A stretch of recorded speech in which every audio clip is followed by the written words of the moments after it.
મોરબીમાં ફાયર વિભાગ દ્વારા નિયત કરાયેલા નિયમ મુજબ ફાયર સિસ્ટમ નહીં લગાવનાર મિલકતને મોડી રાત્રે સીલ કરવામાં આવી હતી।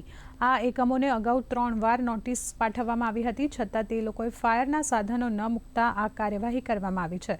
ફાયર ઓફિસર જયેશભાઈ ડાકીએ જણાવ્યું હતું કે કન્યા છાત્રાલય રોડ ઉપર આવેલ કોમ્પ્લેક્સના બીજા અને ત્રીજા માળને ફાયરની ટીમે સીલ કરી છે। કાલ સાંજના રોજ અમે એક શોપિંગ સીલ કરેલું હતું સરદારબાગ કન્યા છાત્રાલય રોડ પાસે, જેને વારંવાર પહેલી, બીજી અને ત્રીજી નોટિસ આપવા છતાં લાસ્ટમાં અમે સીલિંગ નોટિસ આપેલી। સીલિંગની નોટિસ આપેલા છતાં પણ જે નિયમ મુજબની ફાયર સિસ્ટમ નાખવાની હોય છે તે નાખેલી નથી, એટલા માટે એ શોપિંગ સીલ કરવામાં આવેલ છે।